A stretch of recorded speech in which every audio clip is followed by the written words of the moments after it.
Karate's been an integral part in pop culture and media. But there's one little show that never ever gets brought up. And that show is Kickin' It.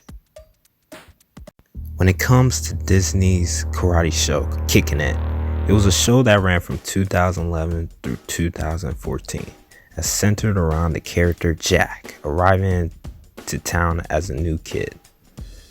Short case scenario, Jack is secretly a black belt karate student who gets into a fight with the local black dragons who are bullying certain students, and it goes about as well as you can expect.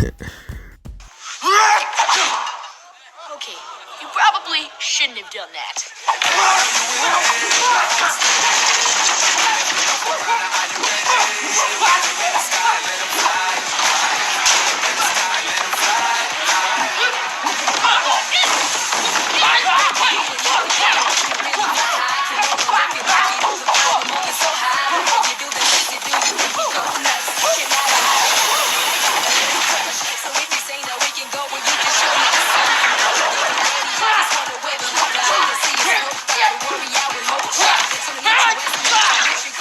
Enjoy your pudding!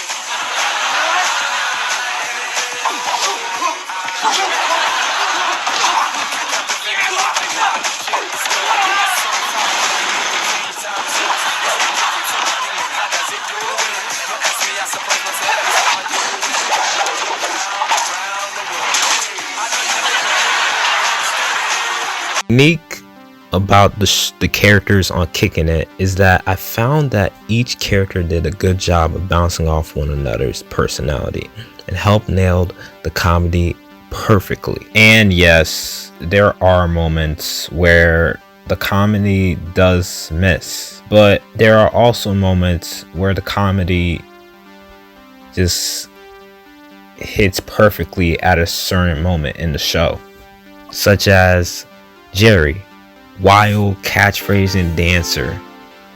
Then you have Rudy, the struggling financial sensei. It's about time. This place is getting pretty cluttered. It is not. Rudy, this place looks like a crazy old cat lady lives here. Okay, that is a bit of an exaggeration. Really?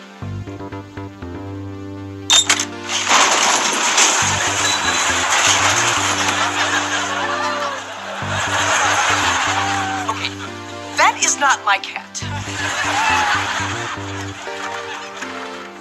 Are you coming, Tip Tip? Role model guide who's strong, charismatic, and a hilarious sensei. Then you have characters like Kim, the headstrong, kind, and sensitive female protagonist of the show, who is also a bad dancer. Finally something I can move to. Now this is my jam. And how could I forget the strong, prideful, overpowered of a character, Jack.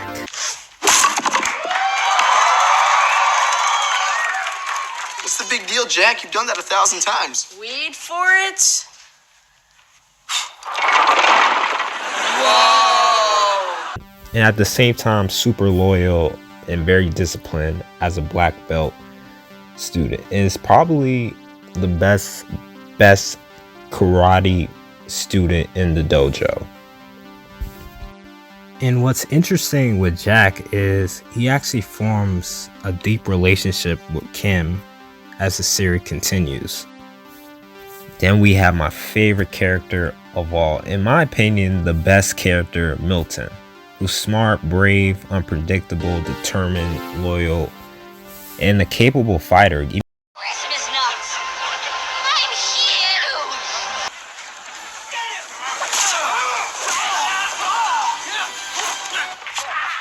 here.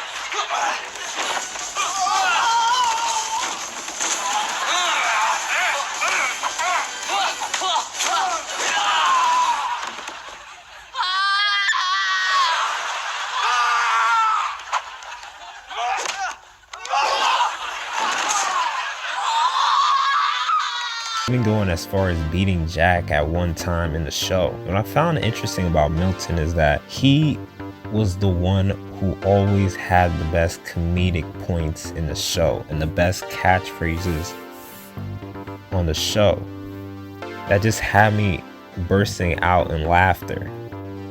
And I love the fact that he doesn't, even though at times I do see the show treat Milton as the stereotypical nerd of a series, a lot of times it doesn't really come off as that. And how can I forget Eddie? Just Eddie.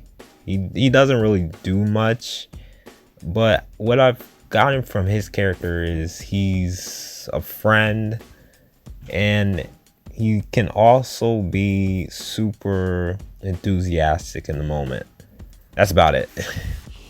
As you can see, the show was very action-packed and the fire choreography was very snapback and quick and smooth. For the next 4 seasons of Kickin' It, the group goes on a series of adventures, even learning so many lessons in the process, such as being loyal, disciplined, and to always be respectful.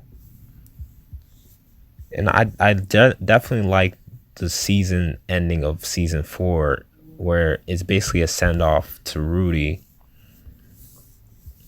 getting a new job in Hong Kong as a Grand Master, but he turns it down because he realizes he wants to be a part of the process of being with a student at the beginning to them progressing as an individual. And I thought it was really beautiful how they ended it that way. Kicking it. Gotta love it. You can have all the money in the world, but if you don't have what we have right here, you got nothing. To friends, no matter where life takes us, we'll always be connected by the Wasabi Code. One final Wasabi?